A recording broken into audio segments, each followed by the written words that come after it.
What's up guys, Penguin Overlord here, and welcome back to Ghost Recon Wildlands. In today's video, I'm going to go over my long overdue guide on how to reach Tier 1 in Ghost Mode.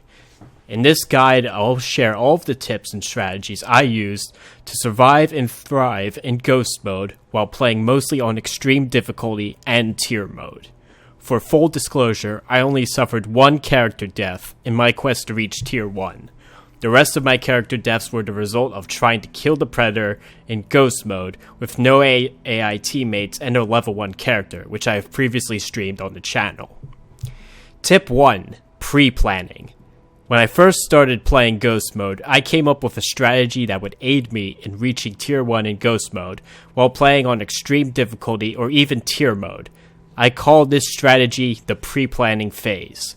So here's how this worked. I played the game as normal up to level 5. I did the first mission, collected weapons, attachments, intel, skill points, etc. until I reached level 5, when the grenade launcher skill would be unlocked. I then picked up the grenade launcher skill, all sync shot skills, and the parachute skill. From there, I maxed out rebel spotting and farmed convoys until I reached level 30. I have a video guide on convoy farming in the description below if you need a farming route. This allowed me to do two things. One, I got more than enough resources to upgrade my main assault rifle up to level 30 in tier mode, and I would also be able to buy whatever skill I wanted. Number two, I would have enough resources and skill points to put one level into all of the squad skills, unlocking Last Chance, which gives you another revive from your AI squad.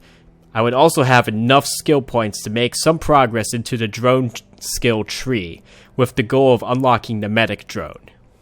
From there, I focused on gathering skill points all across the map so that way I could unlock the medic drone and the fast regen skill, as well as max out bullet resistance.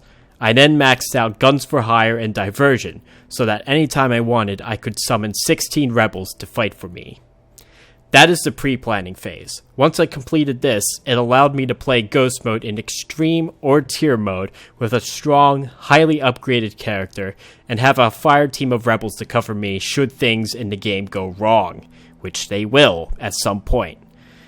The pre-planning phase is a long, boring grind, but it does increase your survivability in Ghost Mode dramatically, and if you're having trouble in Ghost Mode, I highly recommend using this strategy.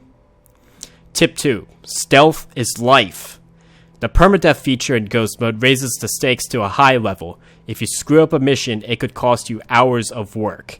I'm sure there will be plenty of people in the comments with plenty of stories of how they died in the middle of Ghost Mode. Therefore, I don't recommend playing loud unless you get detected for some reason. Use suppressed weapons, take out enemies as quietly and as carefully as possible, and kill as few enemies as necessary to complete your objective. If things do go wrong though, don't be afraid to use your guns for hire and diversion skills, as well as your M203 grenade launcher. Tip 3. Don't screw around. When playing Ghost Mode, I had a few close calls that could have led to my death due to me screwing around in a mission area. For instance, I almost lost my Ghost Mode character on my birthday when I was rescuing Wagner in Barvachos. I was running around picking up attachments and resources, forgetting that enemy reinforcements drive down to the silver mine after you rescue Wagner. I almost died from the enemy reinforcements, and the only reason I didn't lose my character was because I quit from the game before I got down for the third and last time. From there on, I learned my lesson. Don't screw around in Ghost Mode. Don't do unnecessary objectives like maxing out the mortar skill, and when playing story missions, get in and get out as quickly and carefully as possible. Avoid using helicopters unless you know for sure there isn't a SAM site nearby, and avoid using motorcycles entirely. Tip 4. Special Operations. Speaking of unnecessary objectives, the Special Operation missions and the Predator mission are optional objectives in Ghost Recon Wildlands.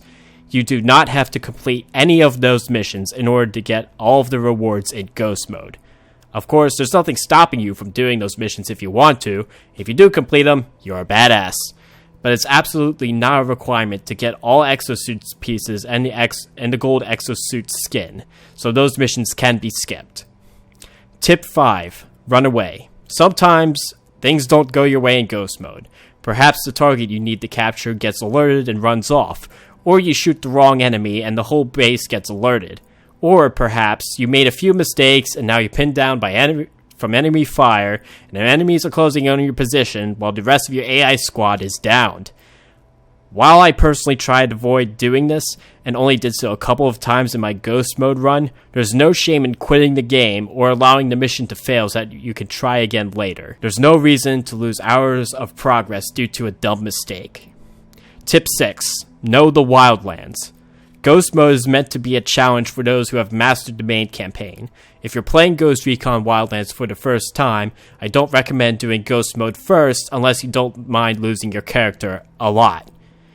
Play the main game a bunch, know all the nuances and ways to cheese certain missions, and you'll have much greater success in Ghost Mode because the game can throw you some curveballs, and trust me, I know.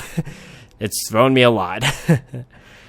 So these are all of the tips I have for surviving and thriving in Ghost Mode. If you use these tips and play well, you'll stand a significantly greater chance of reaching Tier 1 and Ghost Mode. I hope this video helped you out. Please like and subscribe if it did. I'm Penguin Overlord, and I'll catch you all next time. Take care, guys.